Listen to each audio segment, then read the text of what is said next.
समझा, हर तरह से सत्संग ही हमारा सब कुछ कल्याण कर सकता है, वो भी महापुरुषों का। हमारे आपके बीच में जो सत्संग चर्चा होती है और महापुरुषों के द्वारा जो सत्संग चर्चा होती है, उसमें बहुत बड़ा अंतर होता है। महापुरुषों के द्वारा की गई सत्संग चर्चा, इसके लिए हमारा पूरा जिला व्याकुल है, क्योंकि वो जो है ऐसा पारसमणि के समान होता है, चाहे जैसा निकृष्ट लोहा हो, कितना भी गंदा हो, खराब हो, बुरा हो, उसको स्पर्श करके सोना बना देता है। इतनी उसकी रगड़ लगाता है स्पर्श करके, उसको सोना बना देता है। और सत्संगों के बीच में जो सत्संग की चर्चा होती है, तो लोहे में जंग लग जाती है, इसको जंग चुका है।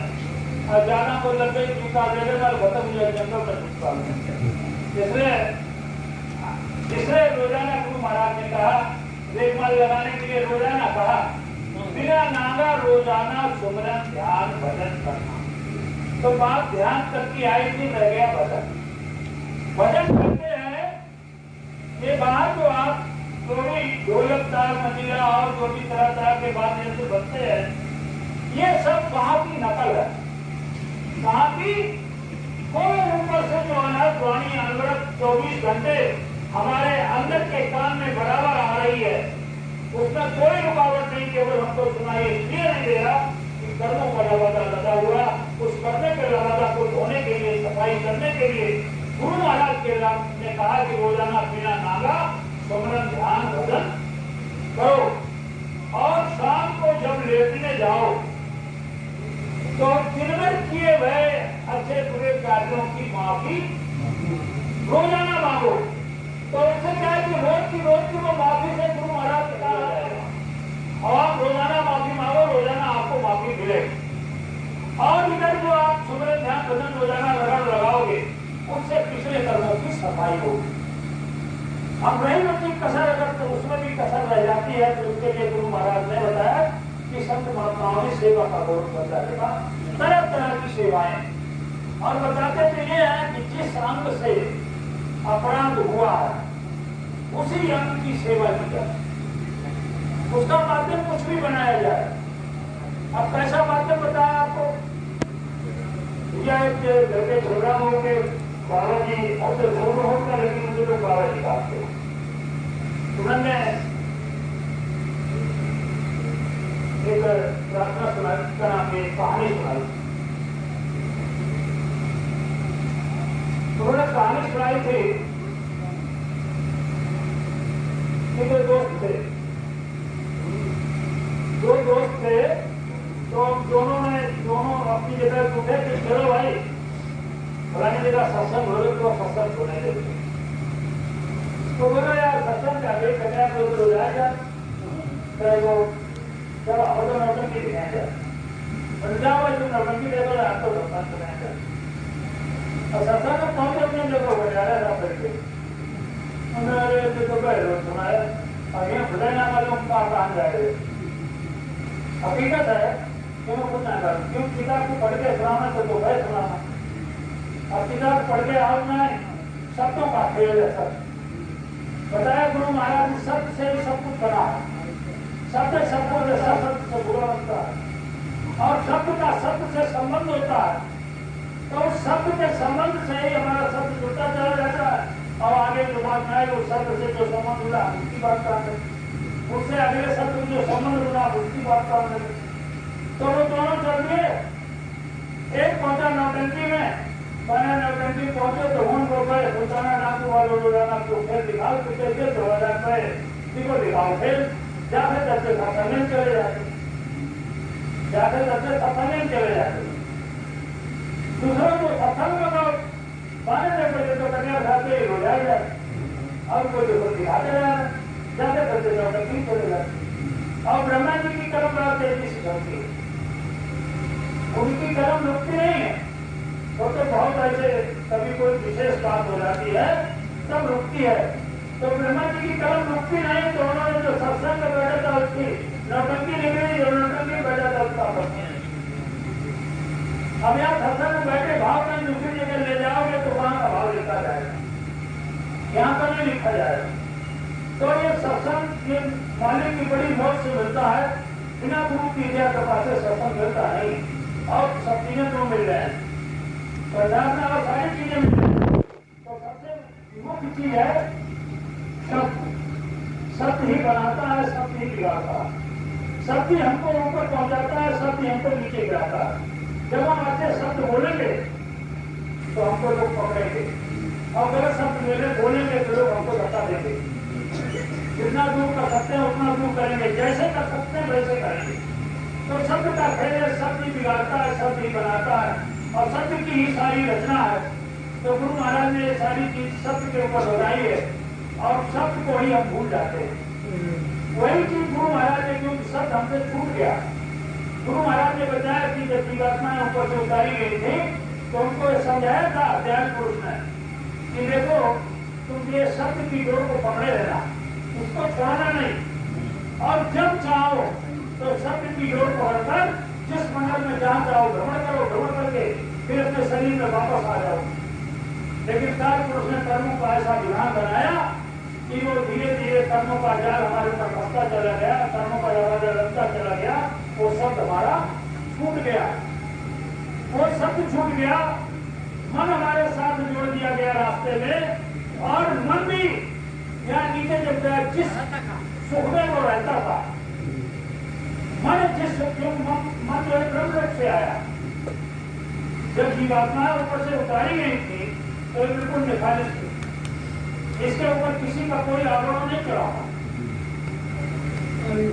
इसके अंदर जो आप एक सूर्य देख रहे ऐसे 16 सूर्यों का प्रकाश जीवात्मा के अंदर इतना तेज था, 16 सूर्यों के बराबर इसका प्रकाश था।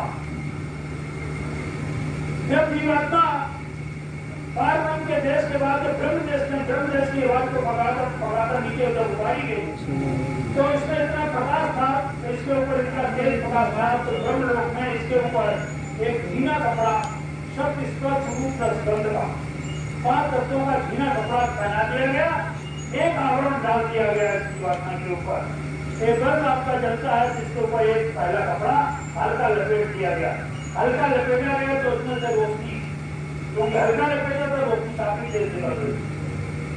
और ब्रह्म देश में एक कारण शरीर का पहला कपड़ा पहनाया गया, और वहीं से मन को साथ जोड़ दिया। आवाज समझिए, जब वो ब्रह्म देश का वासी था वहां कितने सुख चैन से रहता था, और यहाँ काल के देश में आकर सत्यलोक में आकर उसी सुख को ढूंढ रहा, उसी को चारों तरफ भड़का भड़का फिर रहा। इधर गया थोड़ी देर मन भरेगा, फिर आगे बढ़ो, क्योंकि वो सुख उसे यहाँ मिल ही नहीं रहा, इसलिए मन भागा भागा भागा भागा चारों तरफ मन भड़का भड़का फिर रहा। और उसके मन के साथ में जीवात्मा मन के अंदर, तो जीवात्मा को भी दवाई भरा। अब मन को इसीलिए गुरु महाराज बताते हैं कि अपने मन को समझाओ, बताओ। गुरु महाराज ने बताया, मन को समझाने के लिए गुरु महाराज ने बताया कि मन जावे ताजाम से चढ़कर रात शरीर उतरी करी कमान से तमाम करे, तो अपने शरीर को चढ़ रखो, मन भागे भागने दो। ये शरीर एक खूंटा है, इस खूंटे में मन को बांध दो, जोड़ी ने जल्दी कर इसकी जान से देगा जब उसे आने यहीं पर। जब निरंतर अभ्यास करते रहेंगे उस तक कहीं जाएंगे नहीं, तो दूसरे अभ्यास करने का तरीका जो गुरु महाराज ने बताया वो सूरत के घाट पर बैठ कर बताया। अब जीवात्मा के घाट पर जब बैठोगे तभी मन को आप काबू कर पाएंगे, इंद्रियों के घाट पर बैठकर आप कभी भी मन को काबू में नहीं कर पाएंगे। और इसलिए गुरु महाराज ने साधना आपको बताई जीवात्मा के घाट पर। इस शरीर के अंदर 2 घाट है, शरीर का घाट बाईं तरफ और जीवात्मा का घाट दोनों भावों के बंद। तो वहां पर जब आप अपनी दृष्टि को बांध कर कान को एकाग्रचित करते हैं, उसके लिए भी गुरु महाराज ने बताया काल का बड़ा खेल चलता है। काल का बड़ा खेल चलता है, जब आप अंदर में जाते हैं ध्यान करते हैं तो कभी कभी क्या होता है, काल गुरु का रूप धर के आ जाता है, काल गुरु का रूप धर के आ जाता है, तो आप समझ लेते हैं कि गुरु महाराज। तो गुरु महाराज ने इसके लिए बताया पहचान करने के लिए कि जब उसकी आंखों में आंखें डालोगे तो पाल की आंखें लाल हो और गुरु की आंखों में तेज होगा। जब उसकी आंखें लाल आपको दिखाई पड़े तो वहां का बुझा गायब हो जाए। अंदर घाट पर बैठ कर जब साधना करते हैं तो कल गुरु का रूप ढके आ जाता है। आप समझो कि हाँ हमारी साधना हो गई, यानी जाने हमको इधर और जाए हम इधर काली खत्म हुई गई और जाए तो उसने बिगड़ा तो क्योंकि वो कभी नहीं चाहता हम यहाँ से निकल के जाए। उसने 72 युगों तक तो मकान बनाने सृष्टि बनाने में 72 युग तपस्या की और 64 युगों तक उसने तपस्या की हम जीवों को लाने के लिए। जिसने इतनी लंबी तपस्या की वो गलत में जान दिया। अरे देखो भाई हमारे भाव तो दूर नहीं थे तो थोड़ी सी बात हमने अभी सुना देखा है कि ये यहाँ से घर के लेबर जो है उधर वो मुस्लिम कंट्रीज में कुवैत वगैरह में उधर वगैरह लेबर को यहाँ से ले जाते हैं, बड़े उन्हें भाव से अच्छे भाव से ले जाते तो बड़ी अच्छी खासे फसल से और वहां जाएगी तो कल चल जाएगा। उनके वहां से निकलेंगे कोई रास्ता नहीं हो सेवा कर कितनी कठिन सेवा करता हो उसकी सेवा उनसे ले जाए। ऐसे एक काल ने हमको फांस लिया और यहाँ से निकलने का उसने रास्ता नहीं दिया। गुरु महाराज ने बताया कि जब गुरु महाराज की दया होती है, गुरु की दया कृपा लेकर जब आप बांटते हैं दोनों आंखों के मध्य में सीधा निशाना सामने लगाएंगे तो काला तिल दिखाई पड़ेगा। उस काले तिल पर अपनी दृष्टि को रोको। वो तिल कभी इधर जाएगा कभी उधर जाएगा लेकिन आप अपनी दृष्टि को वहां से नहीं हटाएंगे, वो काला तिल वहां पर आ जाएगा और उस पर अपनी दृष्टि को रोके रहोगे तो उसमें क्या होगा, एक चूड़ा होगा। वो चूड़ा इस काल के देश से निकलने का रास्ता। जय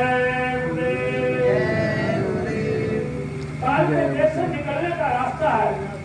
और यहाँ जो आपको संसार में जितनी साधनाएं बताई जाती हैं वो काल के देश के अंदर की साधनाएं बताई जाती हैं। इसे निकलने का कहीं कोई रास्ता नहीं दिया जाता। निकलने का रास्ता केवल महापुरुषों के द्वारा। उन्होंने नीचे की साधना सब निषेध करवा दी, नीचे की साधना निषेध करवा दी। और हमसे कभी कभी लोग कहते हैं कि वो हमारे भागवत बैठी है, अखंड बैठी है, फलाना हो तो है तो आए नहीं हो तो हम जाता भैया हम तुम्हारे क्या करें जाए। बोले का हमने तो इंटर भीतर हम इंटर ऊपर निकली गए, हमें से हम पढ़ रहे हैं तुमका 2.5 पढ़ा हुआ क्योंकि ये पढ़ाई तुम्हारी जात खत्म हो तो हमारी गुरु हो। तो आप बताओ जब तुम्हारी जात तुम्हारी खत्म हो तो हमारी गुरु हो तो हम क्या करें। गुरु महाराज ने बताया कि जब पढ़ाई तुम्हारी जहाँ से खत्म होती वहां से शुरू होती है, वहां से गुरु महाराज ने एक मंत्र से प्रार्थना सुनाई थी